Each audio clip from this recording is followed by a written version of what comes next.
The first requirement to creating shorts is none other than having a smartphone. First, pick up your smartphone and open the YouTube app. Tap on the Shorts tab at the bottom of the screen, and you'll be taken to the Shorts interface. Here, you can browse through millions of short films that have already been uploaded to YouTube. Click on the plus button at the top, and then click Create Short Movie. The first time you do this, you'll be prompted to allow access to your camera and microphone. That's normal. Every time you open this tool, the front camera is the default mode, but you can easily switch to your rear camera by clicking on this arrow icon here at the top right panel on your screen. Also, the default length of shorts is set to 15 seconds, but if you click on this icon in the upper right corner, you can extend it up to 60 seconds. This doesn't mean your videos should be exactly 15 or 60 seconds long, it just sets the maximum time you can record a short. If you don't like showing your face in videos, you can also upload a previously recorded video from your phone by selecting one from your gallery. Just click on it at the bottom left of your screen and select your favorite videos. If you click on the second icon here, you'll see the different effects that you can use on your clips. The third icon gives you the possibility to adjust the speed of your recorded videos. If you choose a higher value, the result of your clip will be faster. If you choose a lower value, your clip will be recorded in slow motion. You can also set the timer of your camera tool by clicking the fourth icon of a stopwatch here. The countdown for your recording can be selected between 3, 10, and 20 seconds long, so you have time to prepare for your clip. You can also set when you want your video to stop automatically by dragging the cursor between 0 and either 15 or 60 seconds. You can easily get the green screen effect by using the fifth button on the right pane. The Shorts camera automatically detects the subject of the video and separates it from the background, while giving you the option to choose a background image or video. If you're feeling tired or too lazy to make yourself more presentable, or if you've just gotten 0 hours, the retouch option could be your friend. Just tap this button here and you'll automatically look fresher. In addition to effects and the retouch feature, you can also add filters to your shot. If you click on this icon, you'll be offered a wide selection of cute filters that you can use to spice up the mood. Finally, click on this little arrow and the menu will expand to offer you the lighting option. This will improve the lighting of your video, perfect for those who like to film in the dark. You'll never have to worry about dark footage at night again. Of course, you'll also want to add background music to your shorts, so click the Add Sound button at the top of your screen to search for trending tracks.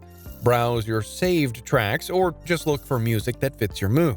When you click on a track, you can take a quick listen and then click on the blue arrow if you're satisfied with the sound. When you're done recording your clips, click the button on the lower right corner of your screen to go to the post-processing page. Here, you also have the possibility to add sounds if you don't use the previous method. If you want, you can also add a voiceover and filters from here. You can also add text to your clips like this one. Let's say TGIF.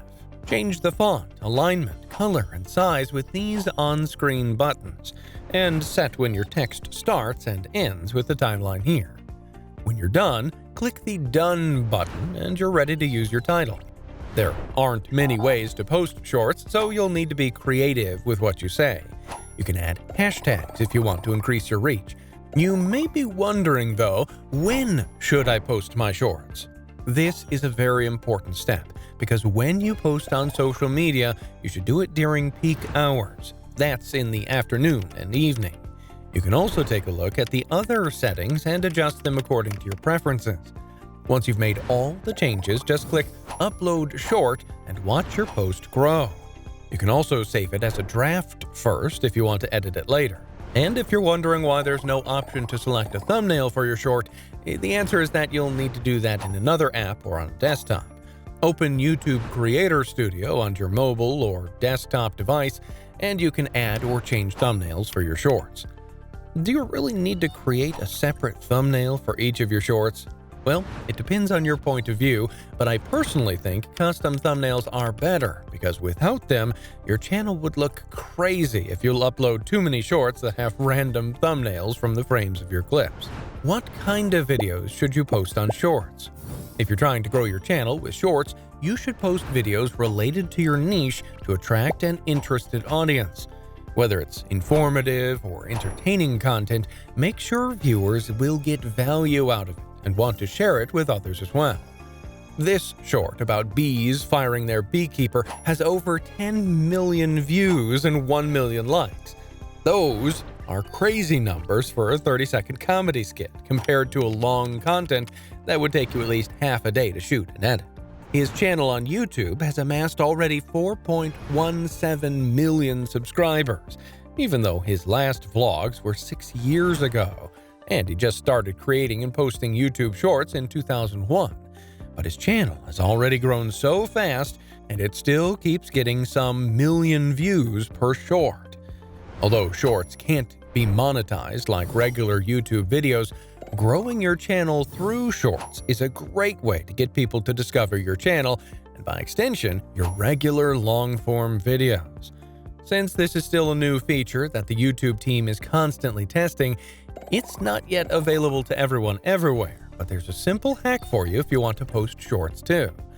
Upload your supposed short to YouTube as normal, but make sure it's no longer than a minute and that it's not in landscape format, but square or portrait, so that YouTube recognizes it as a short. However, it would be much better if you always make a short in portrait format, meaning that you use the whole screen of your phone and not just the square ratio. These are more attractive than the videos with black borders around them. Also, notice the different buttons and overlays you'll find on the Shorts page, and never add important information to your video, such as to the right side where you'll usually see the like, don't like, comment, and share buttons, and at the bottom where you'll usually see the username, title, caption, and music information. You'll also have to keep in mind that in Shorts, you've limited interaction with the audience, so the best way to interact with them is in the comments section. This is where you have the opportunity to pin a comment and use it strategically so you can get the full potential.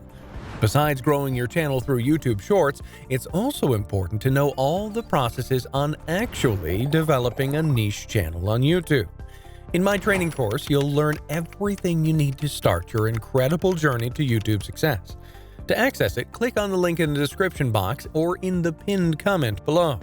It contains a complete and comprehensive step-by-step guide to starting and growing your channel. And you don't have to worry about not understanding anything, because it's super beginner-friendly. This video showed you how to create Shorts from scratch and what features the tool offers. After you've taken the time to plan and create your Shorts, now you have to learn the best ways on how to make your Shorts go viral on YouTube.